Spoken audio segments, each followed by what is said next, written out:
آپ اس کے کیا اثرات دیکھتے ہیں لوگوں پر, لوگوں کی نفسیات پر؟ کسی ایک علاقے میں کسی شخص کو قتل کیا جاتا ہے یا کوئی بوری بند لاش ملتی ہے تو وہ ایک ایسا منظر ہے جو کوئی بھی شخص کئی مہینے یا شاید کئی سال یا پوری زندگی اس کو اپنے ذہن سے شاید محو نہ ہونے دے, اس کے ذہن سے وہ بات شاید نکل نہ پائے. کیا نفسیاتی اثرات ہوتے ہیں لوگوں پر؟ شہزاد, یہ ایک عجیب بدقسمت شہر بن گیا ہے. گزشتہ 30 سال پہلے کی بات ہے کہ جب کسی علاقے میں کوئی چھوٹی موٹی ڈکیتی کی واردات یا کسی کو چھرا لگنے کی واردات ہو جاتی تھی تو ہفتوں ان علاقوں میں, محلوں میں اس کا تذکرہ ہوتا تھا. لیکن اب ہم دیکھتے ہیں کہ کسی علاقے سے بوری بند لاش برآمد ہوتی ہے, کسی کی تشدد زدہ لاش کسی علاقے سے, ویرانے سے, کسی قبرستان سے ملتی ہے. تھوڑی دیر کے لیے وہاں پر ایک پینک کی سچویشن دیکھنے میں آتی ہے اور اس کے بعد پھر کاروبار زندگی معمول کے مطابق چل پڑتا ہے. الا یہ کہ صورتحال کوئی ایسی ہو کہ جہاں پر 2 یا 3 آدمیوں کو اچانک ٹارگٹ کر کے مار دیا گیا ہو تو پھر ظاہر کا کاروبار حیات وہاں پر محفوظ ہو جاتا ہے. لیکن عام طور پر ہم نے دیکھا ہے کہ کراچی میں 8-10 افراد کی جو روزانہ کی جو کلنگ ہم دیکھ رہے ہیں, اوسطاً 6 سے 7 افراد کی, اب یہ اللہ معاف کرے کہ یہ معمول کا حصہ بن چکی ہے. اور خود پولیس کے جو ذمہ داران ہیں وہ جب ان سے بات کی جاتی ہے تو وہ یہ باور کرانے کی کوشش کرتے ہیں, اور جو خاص طور پر حکومت کے جو بڑے بعض ذمہ دار افراد ہیں وہ اس باور کرانے کی کوشش کرتے ہیں کہ یہ ٹارگٹ کلنگ نہیں ہے, یہ ذات دشمنی میں لوگ ایک دوسرے کا خون کر رہے ہیں. اگر تھوڑی دیر کے لیے اس بات کو مان بھی لیا جائے تو ان میں سے قاتل کس کے پکڑے گئے ہیں؟ اگر آپ مثال دیتے ہیں کہ نیو یارک میں یا لندن میں یا فلاں شہروں میں بھی جرائم کی شرح یہی ہے, تو کیا ان سے پوچھا جا سکتا ہے کہ کیا ان شہروں میں روزانہ 8 سے 10 افراد کو ٹارگٹ کلنگ کر کے مارا جاتا ہو؟ کیا وہاں پہ بھتے کی پرچیاں دی جاتی ہیں؟ کیا وہاں پر تاجر, صنعت کار, کاروباری شخصیات اسی طرح غیر یقینی صورتحال کے شکار ہیں؟ ظاہر ہے کہ اس کا جواب ان کے پاس نہیں ہوتا. ہمارے جو ذمہ داران ہیں وہ سوائے لفاظی کر کچھ نہیں کرتے. اور کراچی میں ہم نے یہ دیکھا ہے کہ جو ریڈ زون کا ایک ایریا بنا دیا گیا ہے اس کی حفاظت تو ایسے کی جاتی ہے کہ جیسے یہ کوئی مقدس جگہ ہے کہ اس کی حفاظت تو ان پہ فرض ہے. باقی ریڈ زون سے علاوہ کی جتنی جگہیں ہیں وہاں پر ہم نے دیکھا ہے کہ کچھ بھی ہو جائے, روایتی جملے, روایتی باتیں, روایتی بیانات, اور اس کے بعد پھر وہی گلشن کا کاروبار چلتا رہتا ہے. جی شہزاد. اچھا خورشید, ہم نے بات کی تھی سیاسی دباؤ کی, ہم نے ایک گراؤنڈ ریالٹی یہ دیکھی جو کہ ہمارے تمام ناظرین اس بات کو شاید ہم سے زیادہ بہتر دیکھتے بھی ہوں گے اور سمجھتے بھی ہوں گے کہ وہ پولیس پیٹرولنگ کی جو گاڑیاں ہوتی ہیں عام طور سے ان کی حالت خاصی بوسیدہ ہوتی ہے, اور جو وی آئی پی موومنٹ پہ, پروٹوکول پہ جو گاڑیاں ہوتی ہیں ان کی کنڈیشن ایسی ہوتی ہے کہ وہ آپ کو اگر کراس کر جائے تو آپ چاہتے ہوئے بھی ان کا پیچھا نہیں کر سکتے, وہ اتنی تیز رفتار ہوتی ہیں. تو کیا ہماری پولیس کو, سندھ پولیس کو, کراچی پولیس کو خاص طور سے ایسی صورتحال کا سامنا ہے کہ جتنی بہترین گاڑیاں, جتنی بہترین سہولیات ہیں وہ وی آئی پی شخصیات کی سیکیورٹی پر لگی ہوئی ہیں, اور جو بچا کچھا مال ہے جس کو کھرچن کہنا چاہیے وہ پھر تھانوں میں بانٹ دیا گیا ہے کہ بھائی اب امن و امان کو کنٹرول کیجیے؟ یہ بالکل درست کہا آپ نے شہزاد, اور زیادہ بہتر تو یہ ہوگا کہ اس حوالے سے آئی جی سندھ یا ایڈیشنل آئی جی کراچی سے آپ بات کریں. لیکن بنیادی طور پر اگر آپ سندھ پولیس کی ویب سائٹ کو ملاحظہ کریں گے تو اندازہ ہوگا کہ اربوں روپے کا بجٹ ہے. لیکن سوال یہ کہ اربوں روپے کا بجٹ جا کہاں رہا ہے؟ تھانوں میں اسٹیشنریاں آج بھی نہیں ہیں. تھانوں میں موبائلوں کا جو پیٹرولنگ کا جو کوٹا ہے پیٹرول کا, وہ کوٹا کم کر دیا گیا ہے. بجائے سے کیا کوٹا بڑھائیں ان موبائلوں کی کہ جو بڑے بڑے علاقوں میں گھومتی ہیں, موبائل گشت پہ ہوتی ہیں, ان کا کوٹا کم کر دیا گیا ہے. جبکہ پولیس کو وہ ٹیکنیکل اور ٹیکٹیکل سپورٹ فراہم کی جانی چاہیے تھی کہ جو وہ مجرموں اور سماج دشمن عناصر کے خلاف استعمال کرے. ہم نے دیکھا کہ پولیس کے پاس وہ ہتھیار موجود نہیں ہے. تھانوں کے اندر گاڑیاں خراب پڑی ہوتی ہیں, تھانوں کے اندر ان کے موبائلوں کا 24 گھنٹے کے لیے ایک موبائل کو اگر آپ 7 لیٹر پیٹرول فراہم کرتے ہیں تو ظاہر ہے کہ پھر آپ اس پولیس والے سے, اس تھانے کے ایس ایچ او سے یہ توقع نہیں کر سکتے کہ وہ تخمے کا پیکر بن کے آپ کو جرائم کے اڈے ختم کر کے دکھا دے گا. یہ ممکن نہیں ہے. بہت بڑے بڑے علاقے ہیں جہاں پر ایک گاڑی 7 لیٹر میں 24 گھنٹے پیٹرولنگ نہیں کر سکتی.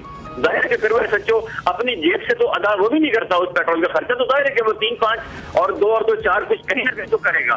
ظاہر ہے کہ اس پوری صورتحال کی ذمہ داری محکمہ داخلہ پر عائد ہوتی ہے. اور یہ بدقسمت صوبہ ایسا ہے کہ تقریباً 1 مہینے سے زیادہ عرصہ ہو چکا ہے, ہمارے پاس وزیر داخلہ نام بھی کوئی چیز نہیں ہے.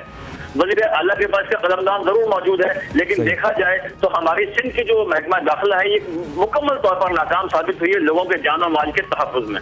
ٹھیک ہے, بہت بہت شکریہ سید خورشید عالم ہمیں تمام تر صورتحال سے آگاہ کرنے کا. صورتحال کے بارے میں بات کر رہے تھے ہم اپنے نمائندے سید خورشید عالم سے, جنہوں نے ایک بہت اہم بات پوائنٹ آؤٹ کی.